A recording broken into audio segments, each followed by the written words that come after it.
Hello, my name is Morgan, and on today's Technical Tuesday, I will be discussing SMS Unions.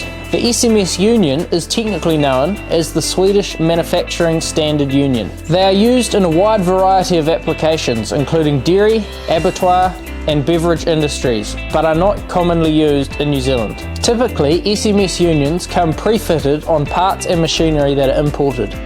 The SMS Union has a seal that is flat-faced.